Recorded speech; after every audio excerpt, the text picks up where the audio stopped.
Everyone is stressing about the national debt, especially now that it's hovering around 100% of GDP. News cycles, political speeches, think tank reports all revolve around that big, scary number. But here's the real question. Do all of these people actually mean we should start running huge budget surpluses, spending less than we tax, to start paying that debt down? Have they actually thought that through? Because if they had, they might stop saying it out loud. And if we tried it properly, actually tried to drive debt down to, say, 20% of GDP within a generation, the results would make the 1980s look like a gentle warm-up act. The politics would be even worse. And the upside? Unclear. However, is there a better way of looking at debt? What does the national debt actually mean? Does it really matter at all? Let's challenge these assumptions. Welcome to the Polite Contrarian, now at least 58% more human. You've heard the line, if a family ran up debts like this, they'd be bankrupt. It's said solemnly, as though the UK government is your mum disappointing you just before your birthday. But if a family could print its own money and issue bonds to pension funds, they wouldn't be worried about the gas bill either. Governments that control their own currency can create money. Their task is not to balance budgets like a household, but to balance the economy, managing inflation, employment and long-term growth. Money is a means of exchange, a tool to reflect value and enable the trade of goods and services. And public borrowing is more about timing. The government wants to spend more now than it can raise by taxes, but crucially, it should believe that this excess spending is achieving something useful, stimulating economic growth and, ultimately, boosting future tax revenues before the debt needs to be refinanced. That judgment, whether borrowing today builds capacity for tomorrow, is what separates responsible deficits from reckless ones. And as we'll explore later, that line gets crossed more often than politicians admit. Conversely, in many cases, trying to run a surplus at the wrong time makes things worse. But fine, let's play the game. What would it actually take to run a large enough surplus to reduce our debt from nearly 97% of GDP to 20% by 2045? Let's assume a reasonably optimistic scenario. 3% annual nominal GDP growth, 2% real, 1% inflation, and no major financial crises, pandemics, or wars. Yeah, just run with it. To hit the target, the government would need to shrink the debt-to-GDP ratio by 77 percentage points in 20 years. That requires annual budget surpluses of 3.5 to 4% of GDP, consistently. That's equivalent to 100 to 120 billion pounds per year in today's money. And that's on top of the UK's current deficit, which is running at around 60 to 90 billion pounds a year.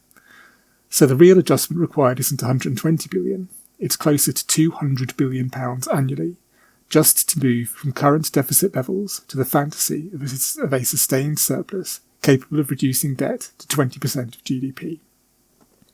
To put that in context, the annual budget of the NHS in England is around £190 billion, and total education spending, including schools, further and higher education, hovers around £115 billion.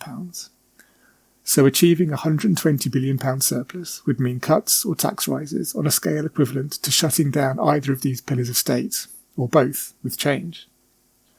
Or maybe we tax the rich till the pips squeak.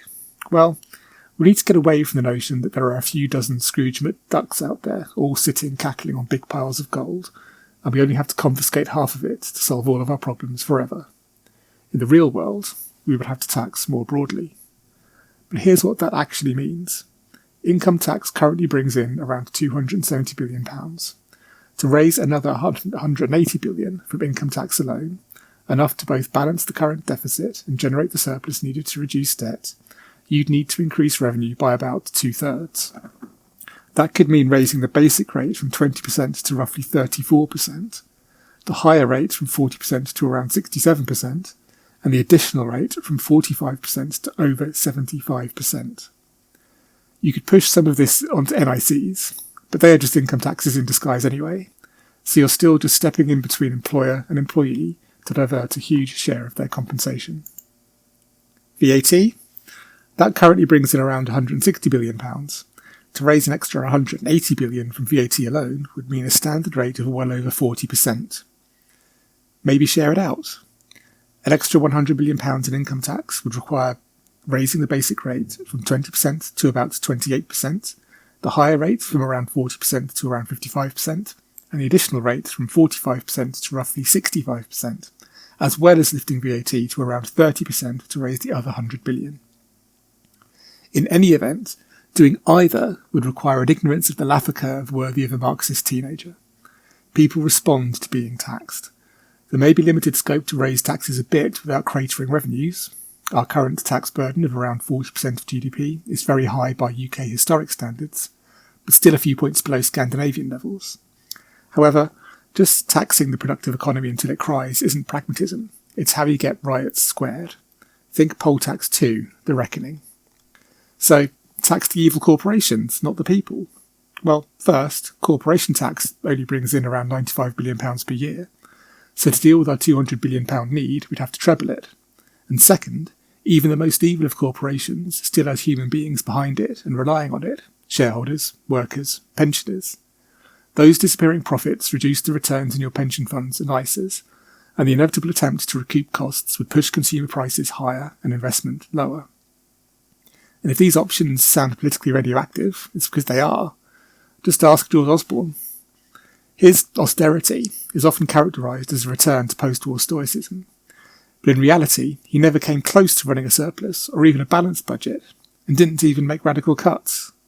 According to the IFS, most of the so-called cuts were reductions in projected future spending increases, not genuine rollbacks. Public spending actually rose in cash terms throughout his tenure, and the borrowing numbers make that clear. Between 2010 and 2015, the UK still ran annual deficits of £147 billion, £122 billion, £117 billion, £104 billion, and £89 billion respectively, consistently between 5% and 10% of GDP.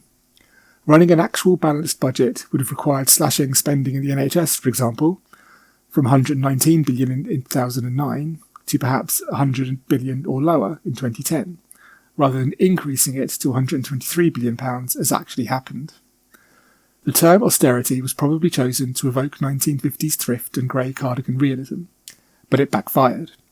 Instead of stoic admiration, it triggered widespread frustration, especially as services visibly strained while debt barely budged. It was an exercise in branding over clarity, like slapping organic on a Mars bar. So we think that maintaining expenditure and even going into deficit can be good things, but only when done right. Let's be clear. Borrowing for vanity giveaways is not progressive economics. Calling your pre-election spending splurge an investment doesn't make it one. Deficits are tools, not free money.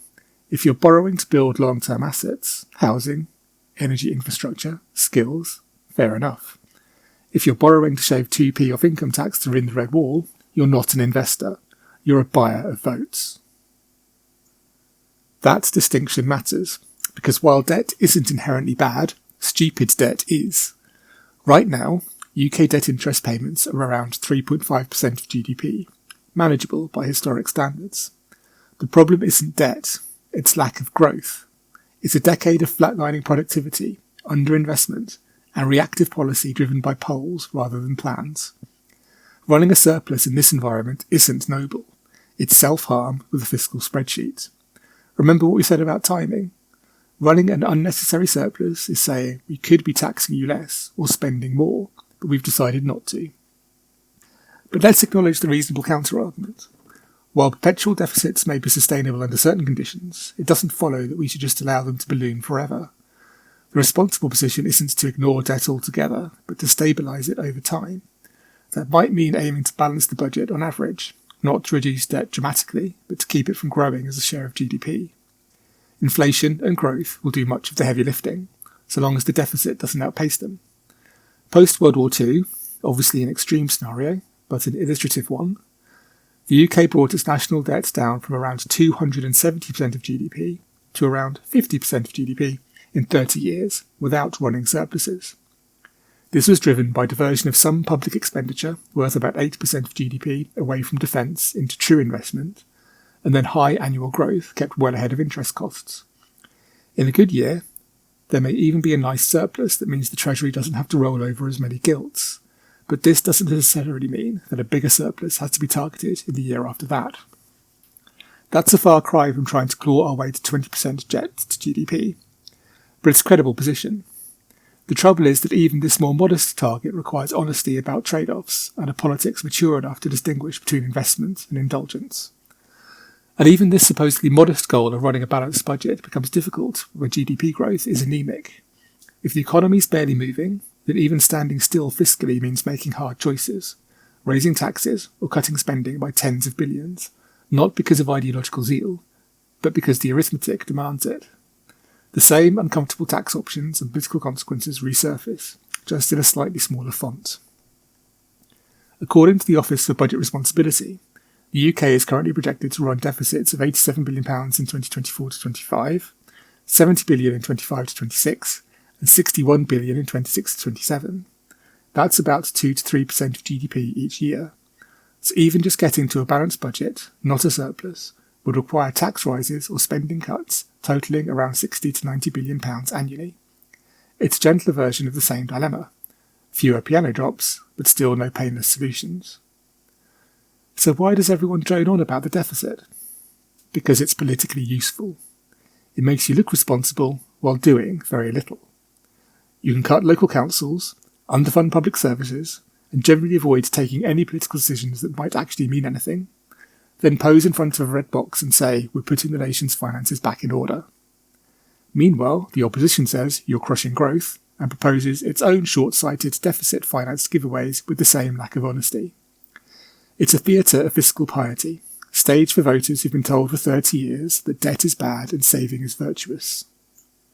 It's straw man versus straw man, while whoever ends up in government just borrows as much as they think they can get away with before crushing the pound, which, given that around 25 to 30% of UK gilts are held by overseas investors and another 30% by the Bank of England, is not just a theoretical limit, and spends it on their own vote-winning schemes rather than the other lots. Instead of assuming that paying down debt is the only responsible path, we should focus on outcomes. The national balance sheet and P&L should be servants to the people's standard of living and their prospects. Balance the economy, not just the books. Fund what grows long-term capacity.